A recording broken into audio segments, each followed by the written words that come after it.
Yes, good morning and welcome to Smart Mint Business. I'm Andrew Barija this morning with Masi Katsime, and definitely heading into a very sensitive discussion in line to do with the consumer behavior trends and how definitely companies can tap into this to see ways of strategizing when it comes to product choice of delivery onto that is the public. Masi, good morning. How are you?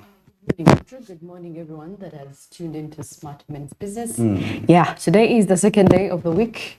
Hoping that people are ready. Yeah. But of course, when you talk about the change in consumer behavior of people, you have to understand that there is a lot of competition. There has to be competition for that to change. Yeah, and probably competition in terms of pricing. That is what we usually face in Uganda in terms of definitely pricing. Yeah? When the prices are a little bit higher in a certain or shop or anything, factory, people tend to change other Change the alternatives. product line. Even other alternatives.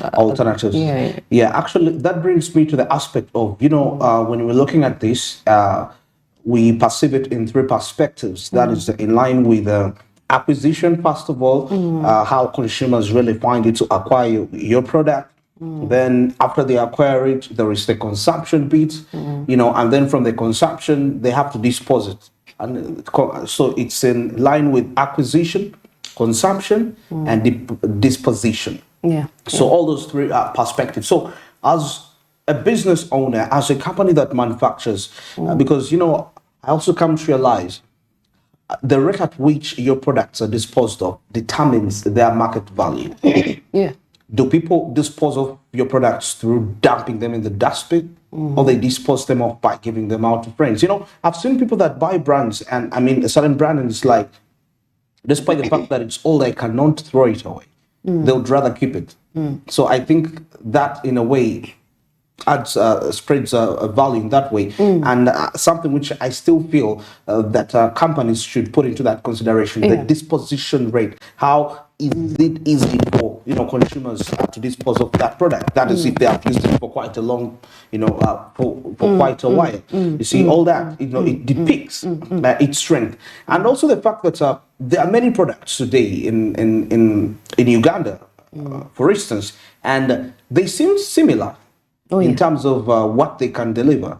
So it calls for somebody to have a comparative advantage over their product, and that would create a uniqueness into the market, and they'll be able to satisfy to its expectations. That's what I'm thinking in that line. Well, I do agree, but then on the other hand, I believe as Ugandans, we have a tendency of relying on to brands that have been there over time. Brands that have been there since the 1990s, so we get attached. And even when the pricing seems to heighten, there is that trust of quality.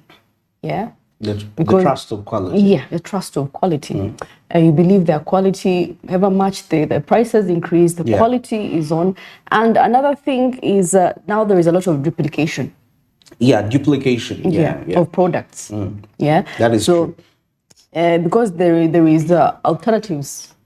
There is the price variation in different products, alternatives. So you find someone consuming a product, that's like, ABC product is almost like the one we've known. Let me try this. So let me try this. If they find it not too standard, that is when you start seeing the disposing of certain products. That is absolutely true. And you see, that also poses a question in line with to what degree do the rate at which companies innovate, how does it move consumer behavior? Or are we relying on consumer behavior to determine our innovation, something of that sort, because consumers change mindsets all the time.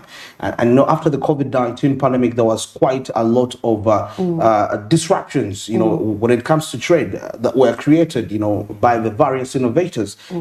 Take, for instance, of retail earnings, if you take a look at before the COVID-19 and after the COVID-19, now the retail the retail earnings now transition to digital.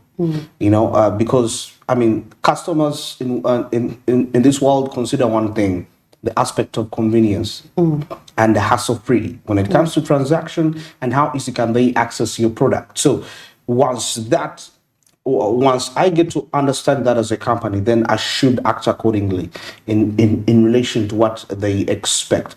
And now coming in down to Uganda, if you take a look at the demographics a bit, at the perception, because you get to realize that some of the people actually consume different products depending on what we call peer pressure. Oh yeah, true. And because of if they consume a certain product, they'll be perceived a certain way by a certain group of people that they're somewhere. Yeah. Well, I'll give you an example actually of the different companies that we've seen. It's just like because you see, by the time you penetrate into the market, you have to know the demands of people. Yeah. Absolutely. Yeah. The demand also determines the consumer behavior of people. So if you've come in a time where people's hair probably is breaking and you've created something that could be of help, could put it in line. That means at least there is you're not competing as much as other products. Because you're creating a solution-based product. So where the problem comes in, like you say, peer pressure. People tend because we have different tastes and preferences. You get I may get into a place, what works for you doesn't definitely work for me. Absolutely. So due to peer pressure, people find themselves, consuming things that do not work for them, and that is why over time they'll be like, this one didn't actually work for me. You get so they start disposing of, and the influence goes from another person to another person. So you get. All right. Now, of course, still as we look into this perspective, we see in the various reports here, as the line from digitization and analog increasingly is increasingly blurred, we definitely see that using that is Google and social media analytics can actually be influential to tap into what consumers want, what consumers expect, and this will help companies, most especially when it comes to navigating and help to drive the vertical growth. So the data analytics are quite key and important in this perspective when you track the consumer trends, and this can only be obtained when you tap through the Google and the different social media aspects. Now, new products still and services that is across the globe are moving fast, like relayed news definitely on TV screens. So it shows you the speed here. And now the challenge is that most products today are similar, like we've mentioned, and what differentiates them is simply brand, design, talking about colors and the trademark. So this means that your product must have a comparative advantage compared to others, than others, to compete and keep the customers for your commodity. However, there is still an increasing amount of complexity, most especially when it comes to better comprehension of consumer habits, what they think, what they believe, and all these perspectives, and what do they even expect, and what are their aspirations in life, because I'm trying to understand consumers that, for example, if someone has been consuming alcohol and now they're starting to become disciplined, knowing that, okay, I've been taking 10 bottles a day, now I have to take 2. So their habit has changed. So as a company, what are you going to do about that? It will determine. Honestly, these are real facts. Yeah, these are real facts. Because they carry a certain sort of discipline. Somebody says, I don't need to take sugary. Today, I'm going to limit my sugar intake. I'm not going to buy chocolate. So as you doing your study as a company, the demographics of the people, character, behavior, how are you putting that into consideration to determine your output? Because you might produce so excess on the market and people probably are changing from eating too much sugar. Yeah, too much sugar. So aren't you going to get into losses? All those perspectives needs to be looked into. Yeah, well, of course, for someone would say, that is when I strategize and be like, you know what, let me try another product and see. So that is one thing that is disturbing our country. Because when people start changing lifestyle, Lifestyle changes. Lifestyle changes in a way have been due to the different, these days people tend to have sicknesses at even earlier ages, diabetes, pressure and all that. So you find them changing lifestyle. The person who was taking ice cream, the person who was taking yogurt is no longer consuming. Yes. So we've seen products that have been created for such instances, like zero sugar, something like that, just so that people can keep on the market.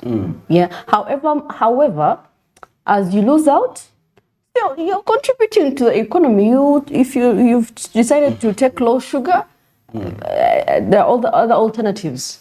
Yeah, alternatives. You also but then you're ruling out one party. I believe every day someone new comes up. New customers come in. You may have lost 10, you may get... Yes. To consume that given... It may even come and take... But more. Okay, let's give an example of cigarettes. Companies that manufacture cigarettes. And there is all this campaign of electronic cigarettes, stop doing that. So where are they left in line in terms of market capitalization, and what is their share? And so does it mean they should close? No, they could improvise both of them.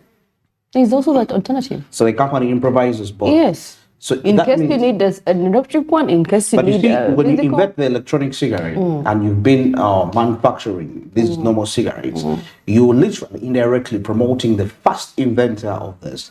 The chances are high. And people are going to even doubt your cigarette because they think, how do we think it's viable? Because it might be leading us to get back to still to consume your good. Because you also have to be smart.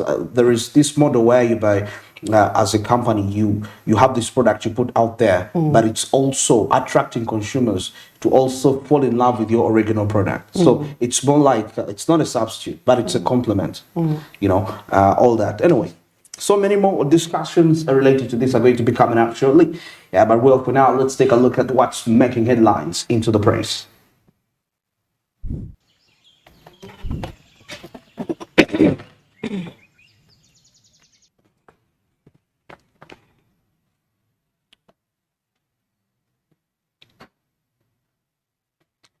Well, as we take a look here, 7,700 to be deleted. That is from the government payroll.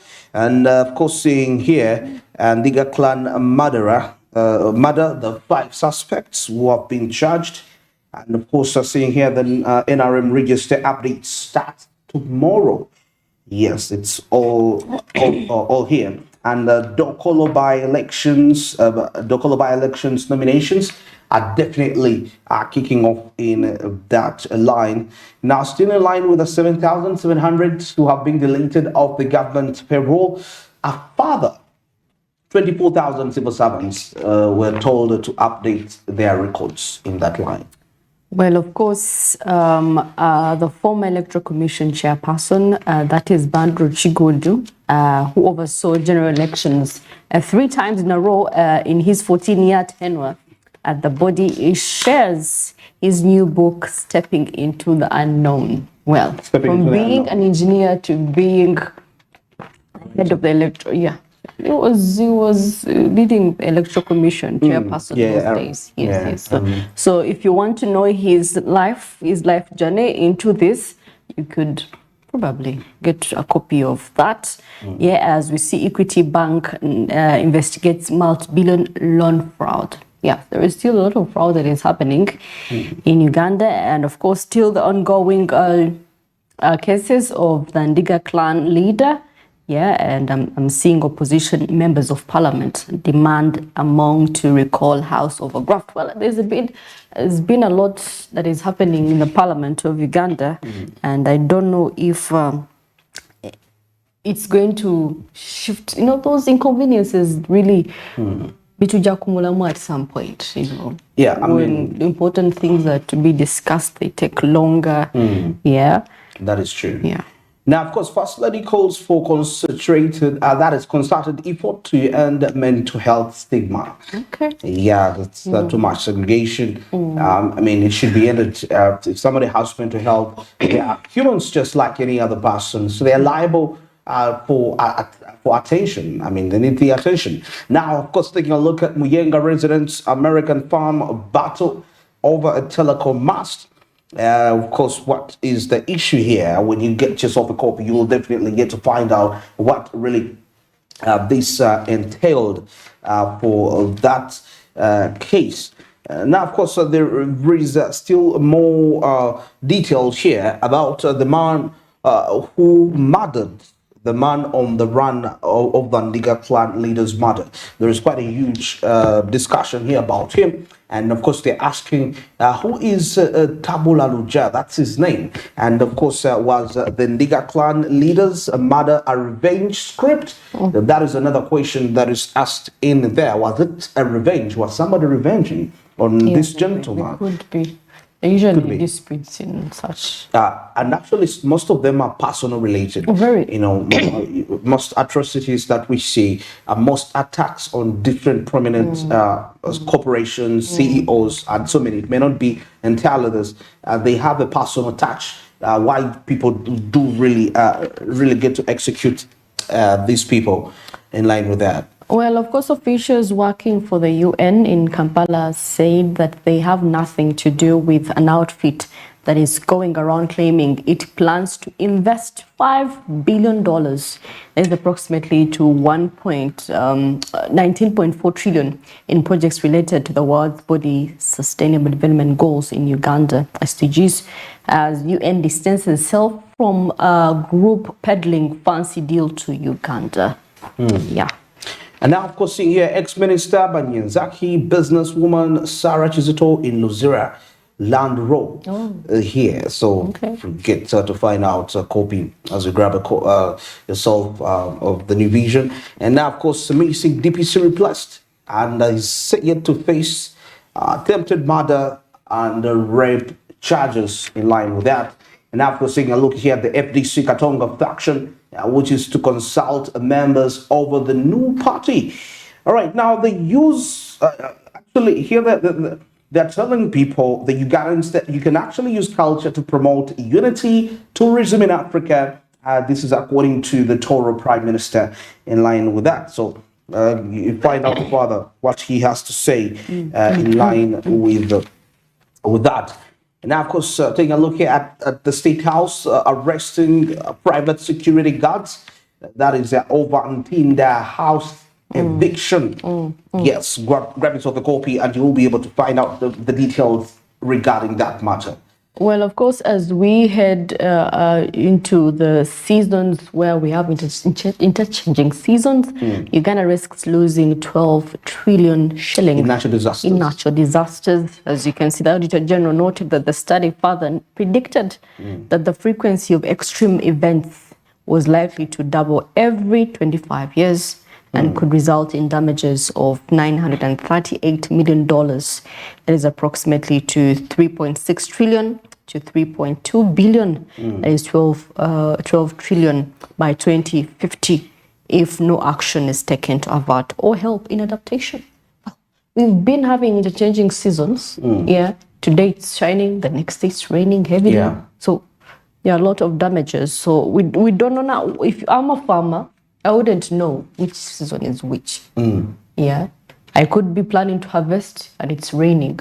Exactly. I can't dry my crops, so it's really inconveniencing. So get ready. I think in the budget there has to be an allocation for this, or probably the ADF would be of aid really, as we try to combat climate change. Climate change. Yeah. But you see, when you talk about climate change, necessarily our activities may not really have any impact on that. Yeah. But we are just facing the impact of the people, our forefathers, not the forefathers in like for the country, but talking about people in other countries. You know, the forefathers in industrialization and what they have done. It's we are facing the repercussions. So if we're thinking about alternative sources, it may not work. Okay, if we go thermal, if we go solar, does it mean in 10 to 20, 15 years, Uganda's atmosphere will change? Of course, No, because we are sharing. I mean, the spaces we share. I mean, these conditions just are pushed, just like the rains are pushed by the winds to come into various places. The same applies to that wave. I mean, affecting our atmosphere. So this is something that we may not be able to adjust, but we just need to prepare for it. But that shouldn't mean we should stop undertaking our usual activities, because that can make someone believe that, hey, climate change is real. Let's stop this, let's stop that. But you're stopping something which is hindering your growth. Because after these countries making money from this, from the industrialization, from oil, and now they're advocating for renewable energy. I mean, talking about alternative energy sources. Yet, at the time they benefited from that, who was there to tell them about this? Well, of course, as government has come up with a policy to persuade citizens who have rights in wetlands to vacate wetlands and go into alternative livelihood enterprises. Okay. Interesting. Now, of course, we come to the end of the press brief, and we'll take a look at the traffic report. And of course, according to this, my observation, this is Ginger Road, and you can see the traffic. It's a little bit. It's a Tuesday. It's a bit calm, and we had some still the same view yesterday, and it's been more congested. But today it is quite a bit of mild. Ginger Road right there. Well, it's expected every day on a daily. People that are heading into the city center, coming in all the way from Nakawa, coming in all the way from Chirika, you know, that side. People, that is where people reside mostly. Residential areas are into that side. Residential, commercial. Yeah, even commercial business. Because we have the Nakawa Business Park, and it employs quite a huge number of people. So you find that, I mean, they come from all these other suburbs, and they're heading there to execute business. So you can see a fleet of vehicles just being set free from Kampala Road and heading to Ginger Road to the different destinations there. And so you have to be patient, really.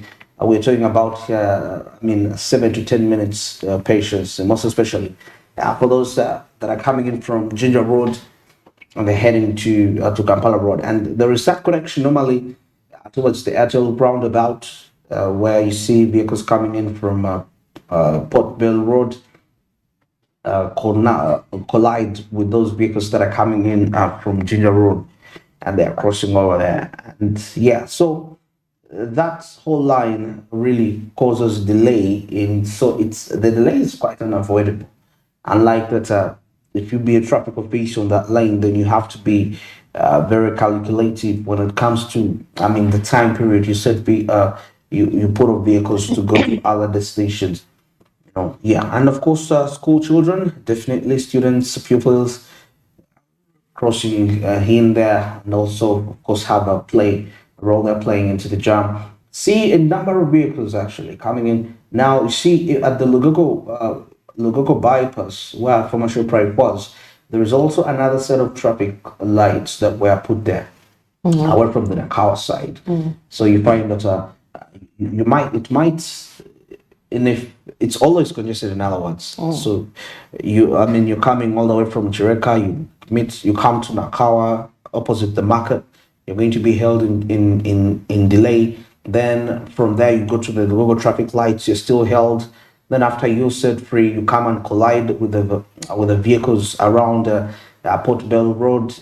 Then you meet the traffic lights. Then before you set free, by the time you're heading to the city center, you've waited in alone. That's about 20 to 30 minutes.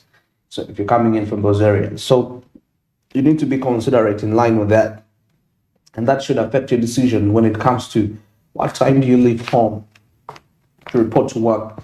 In all those aspects, it will be quite helpful. Now, access road seems to be a bit free. It doesn't. Okay, just that vehicles are held in there. But I guess when they're set free to head to the different stations, it's not really that much of a scary route. Yes, unlike before, ever since it was worked on during the NAM. Well, that is it for the traffic reports this morning, exactly 26 minutes past 7. Smart Means Business takes a break for now. And of course, we are returning with the Caribbean, East Africa, and the international updates. Still around.